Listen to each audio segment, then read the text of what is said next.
اور جب فرمز نے انٹر کرنا شروع کیا تو یہ تھا سپلائی کرو, یہ بھی آ گیا اس ریڈ لائن پہ, نئی والی S2 پہ آ گیا, اور لہٰذا پرائس پہلے گئی اے سے بی پہ اور اب واپس نیچے آ گئی سی پہ. یعنی پرائس نے کس طرح فلکچویٹ کیا, سی دیٹ آرک, دیٹ کرو that the price is made, ہاں, it makes a little curve like that, پہلے بڑھتی ہے پھر گر جاتی ہے. اب یہ جو کرو کرتی ہے پرائس, اور یہ یوں نیچے بھی جا سکتی ہے, الٹ بھی جا سکتی ہے. Anything that disturbs demand and supply will do that. اس سے مارشل نکالتا ہے ایک چیز called the long run supply curve. اور یہ long run supply curve کدھر ہے, یہ ہے یہاں پہ where average cost is lowest. Cost of production جہاں پہ سب سے کم ہوگی. کیوں؟ کیونکہ یہاں پہ ہی میں نارمل پروفٹ کماتا ہوں, ایوریج ریٹ آف پروفٹ کما رہا ہوں. غور کیجئے کہ گرافیکل لینگویج میں ایگزیکٹلی وہی آرگیومنٹ ہے جو اسمتھ کے اندر بھی موجود ہے, جو ریکارڈو کے اندر بھی موجود ہے, جو مارکس کے اندر بھی موجود ہے, جو اس سے پہلے اور لوگوں میں بھی موجود تھی کسی نہ کسی شکل میں. اس کو اس نے گراف کر دیا بس, اور کوئی نئی بات نہیں ہے اس میں. یہ سارے آرگیومنٹ پہلے آپ سن چکے ہیں, مگر یہ گراف نہیں دیکھا ہوگا آپ نے اس کورس کے اندر. اب اس نے اس کو گراف میں ڈال دیا. کوئی بھی ڈسٹربنس ہو, یوٹیلیٹی کی طرف سے ہو, کاسٹ کی طرف سے ہو, کسی طرف سے بھی ہو, کیا ٹینڈنسی ہے کہ گرافس کیا پروف کرتے ہیں کہ اس نے جانا ہے ایوریج ریٹ آف پروفٹ کے ارد گرد گھومنا ہے. اس نے اس کو اسمتھ نے کیا نام دیا تھا, the normalization of the rate of profit. Rate of profit کو ایوریج پہ لے کے آنا ہے. وہی چیز وہ یہاں پہ ڈپکٹ کر رہا ہے with a graph. Same argument.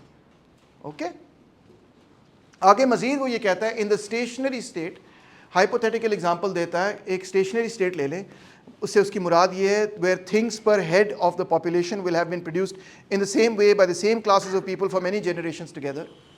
یعنی ٹیکنالوجی آگے نہیں جا رہی, ایک اسٹیشنری اسٹیٹ ہے, وہی چیز بار بار بنی جا رہی ہے, اتنی ہی بن رہی ہے, پاپولیشن بھی اتنی ہے, پر کیپٹل ٹرمز میں ایک اسٹیشنری اسٹیٹ ہے, نہ اوپر جا رہا ہے نہ نیچے جا رہا ہے. کیا ہوگا, کہتا ہے نا stationary state then the plain rule would be that cost of production governs value. End of story. Cost of production governs value even in a stationary state. So, again, long run supply curve is flat. Short run supply curve is basically this upward sloping curve. You might as well get rid of this short run supply curve and just have a demand curve and a flat long run supply curve. And what do you get? You get the same result that you get with Adam Smith and Ricardo and Karl Marx, which is cost of production determines price. Now, when we as economics professors teach this, for some strange reason, we don't emphasize this at all or enough. What is he actually saying? You have to read the history to see کدھر سے آ رہا ہے, کیا کہہ رہا ہے. Because economics کے student سے typical پوچھو what determines price, he'll say demand and supply. End of story. Production and cost of production doesn't even enter into the picture. Labour theory of value, all these things don't even enter. یا وہ اس سے بھی غلط جواب دے دے گا, وہ کہے گا utility. یہ تو بالکل غلط ہے.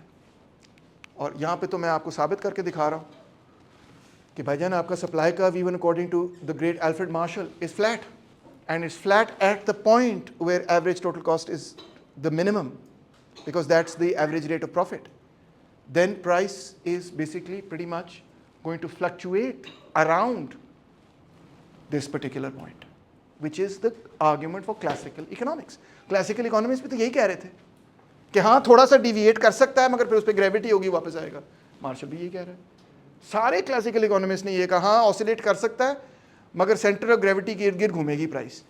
وہی بات ہے نا, ٹھیک ہے. اس نے فرق یہ کہ کہا ہے لانگ رن ہے. پھر وہ کہتا ہے nothing of this is true. اور دیکھیں جم خیری کہہ رہا ہے تھینکس ایڈم اسمتھ, بڑی مہربانی. خیر وہ کہتا ہے in this real world therefore every plain and simple doctrine as to the relations between cost of production, demand and value is necessarily false. آپ اپنے سر پکڑ کے بیٹھ گئے, کیوں یہ تنگ کر رہے ہو. And the greater the appearance of lucidity which is given to it by skillful exposition, the more mischievous it is. جتنا میں زیادہ گراف بنا کے آپ کو یہ پروف کرنے کی کوشش کروں گا کہ یہ تو بڑا اسٹڈی ہے, اتنا ہی میں آپ کو مسلیڈ کر رہا ہوں. A man is in fact is likely to be a better economist if he trusts his common sense and practical instincts than if he professes to study the theory of value and is resolved to find it easy. یہ کوئی آسان معاملہ نہیں ہے, کیونکہ ان میں سے کوئی بھی چیز کسی وقت بھی ہل جاتی ہے. یہ کوئی بھی چیز اسٹڈی نہیں ہے, نہ وہ سپلائی, نہ وہ کاسٹ آف پروڈکشن, نہ وہ ڈیمانڈ, نہ وہ ٹیسٹ اینڈ پریفرنسز, کوئی بھی چیز اسٹڈی نہیں ہے. یہ جو قرض یہ جو ہم گراس بناتے ہیں نا, اس سے ایسا محسوس ہوتا ہے کہ یہ کوئی ایسا کوئی ایکولیبریم سا, لفظ بھی ایکولیبریم ایسے لگتا ہے جیسے وہ کچھ فائنلی ٹیونڈ انجن ہے, بھائی میں انجن آن کروں گا کر کے آپٹیمم لیول پہ آ جائے گی گاڑی. نہیں, اسمتھ کہہ رہا ہے بالکل بھی ایسا نہیں ہے, بالکل بھی ایسا نہیں ہے. کہیں یہ بڑی کیوٹک قسم کی گاڑی ہے, اتنی کیوٹک ہے کوئی پریڈکٹ نہیں کر سکتا کہ معاملہ ہے کیا. Why? Because there's interaction of countless economic causes. Frustration دیکھ رہے ہیں اس کی شکل پہ, countless. Every increase in the price expected will, as a rule, induce some people who would not otherwise have produced anything to produce a little, and those who have produced something for the lower price will produce more for the higher price, and so on. کوئی بھی expectation ادھر سے ادھر ہو گئی تو کسی نے کہنا میں زیادہ پروڈیوس کروں گا, میں کم پروڈیوس, اور یہ سارا کچھ چلے گا ایکسپیکٹیشنس کی بنیاد پہ. بیکاز ابھی تو آپ پیداوار شروع کر رہے ہیں نا, آپ کی ایکسپیکٹیشن یہ ہے کہ چلو 3 مہینے کے اندر آپ کا پروڈکٹ ختم ہوگا. اب آپ کیا سوچ رہے ہیں, آپ سوچ رہے ہیں کہ 3 مہینے بعد پرائس بڑھے گی یا کم ہوگی, یہ آپ سوچ رہے ہیں. تو ایکسپیکٹیشن پہ چل رہے ہیں, کوئی ایکچوئل ڈیٹا تو ہے ہی نہیں آپ کے پاس. So finally price is equal to long run supply curve. In long periods, on the other hand, all investments of capital and effort in providing the material plant and the organization of a business and acquiring trade knowledge and specialized ability have time to be adjusted to the incomes which are expected to be earned by them, and the estimates of those incomes therefore directly govern supply and are the true long period normal supply price of the commodities produced. یعنی کہ جو بات میں پچھلے تصویر میں کہہ چکا ہوں کہ price is the long run supply کرو, اسی کے گرد اس نے گھومنا ہے. شارٹ ٹرم ایکسپیکٹیشن اس کو موو کریں گی. So what is the long run? کہتا ہے of course there is no hard and sharp line of division between long run and short period. لو جی اور سیاپا کہتا ہے میں بتا ہی نہیں سکتا کوئی لانگ رن شارٹ رن ہے کیا. Nature has not no such lines in the economic conditions of actual life. So کہتا ہے مگر موٹا موٹا حساب جس کو ہم جھٹکا سولوشن رول آف تھم کہتے ہیں وہ یہ ہے کہ مارکیٹ پرائس میں اس کو کہوں گا which is determined by stock in hand اور ان سائٹ. جو آلریڈی مارکیٹ میں چیز آ گئی ہے وہ مارکیٹ پرائس کو ڈیٹرمن کرے گی, کیونکہ وہ آلریڈی آ گئی ہے نا, تو وہ ڈے ٹو ڈے پرائس کو ڈیٹرمن کرے گی.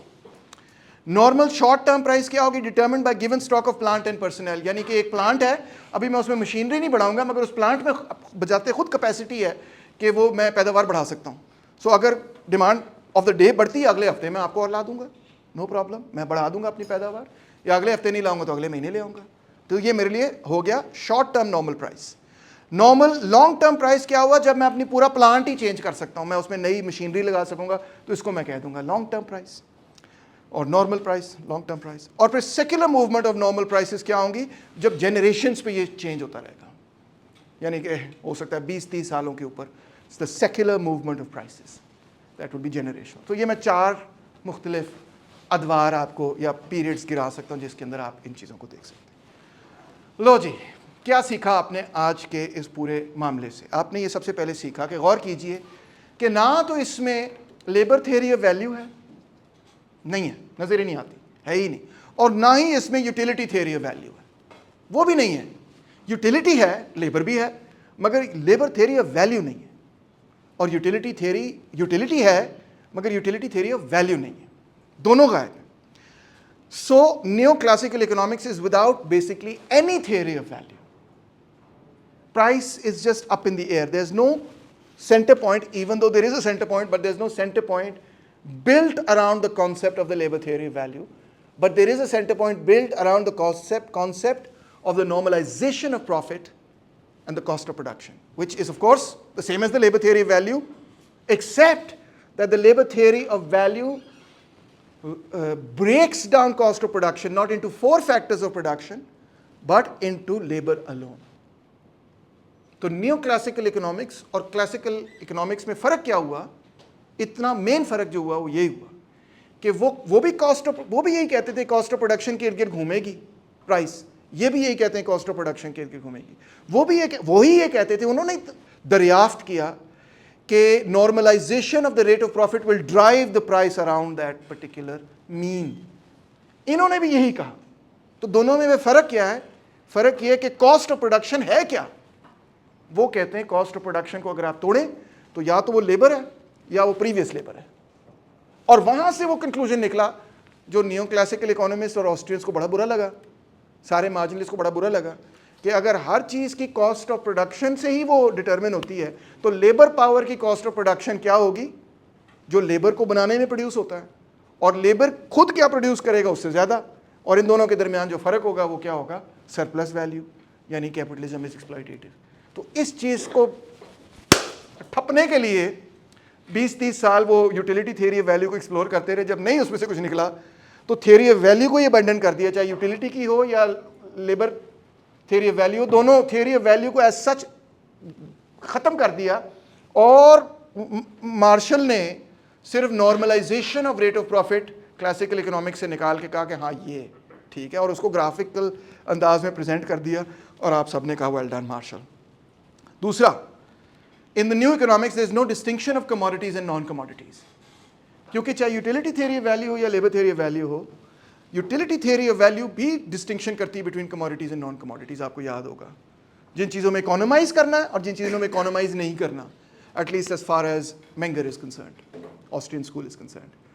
اور for labour theory of value of course وہ چیزیں جو لیبر سے بنی ہیں اور ریپروڈیوس ہو رہی ہیں وہ کموڈیٹیز ہیں, اور جو چیزیں لیبر سے نہیں بنی یا ریپروڈیوسیبل نہیں ہیں وہ کموڈیٹیز نہیں ہیں. جو کموڈیٹیز نہیں ہیں ان کی پرائسنگ ڈیمانڈ اینڈ سپلائی سے ہی ہوگی.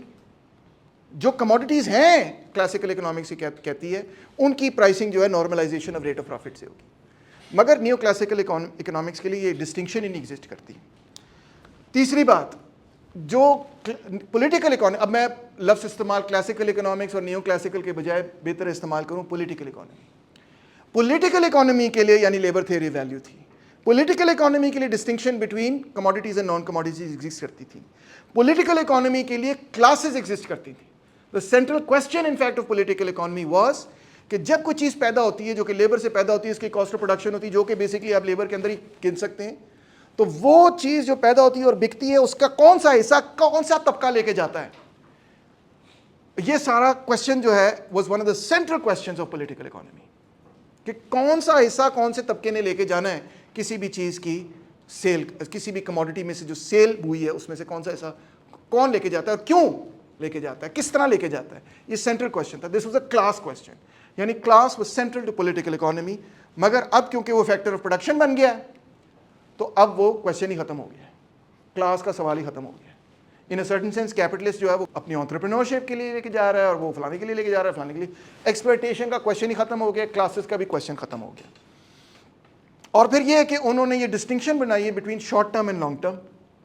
اب یہ ایک تعجب کی بات ہے یا عجیب سی بات ہے, ایک مجھے تھوڑی سی عجیب بات لگتی ہے, short term and long term in the determination of prices. Because obviously اگر ویری شارٹ ٹرم میں ہم بات کریں تو یس اٹس ٹرو کہ وہ ڈیویٹ کر سکتی ہے اس پوائنٹ سے, مگر اسی یہ تو نہیں ہے کہ 2 سال بعد یا 6 مہینے بعد یا 3 ہفتے بعد اس پہ پریشر آئے گا کہ وہ واپس نیچے جائے. وہ پریشر فوراً ہے, جیسے ہی وہ ڈیویٹ کرے گی فرام دا ویلیو اسی دن سے وہ پریشر شروع ہو جائے گا.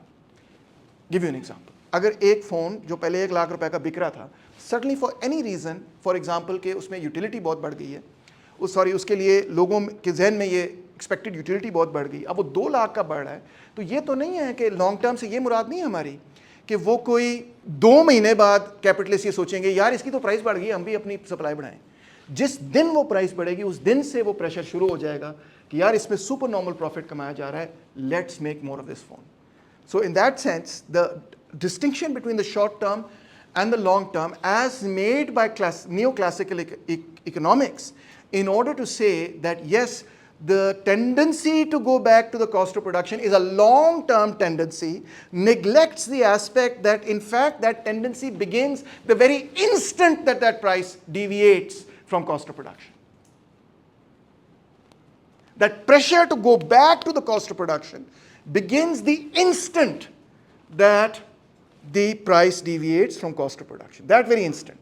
So the distinction between long term, short term becomes, in my opinion, for that very reason, arbitrary. It's only arbitrary insofar as in the sense that then the pressure to go back to that starts immediately, not after a delay.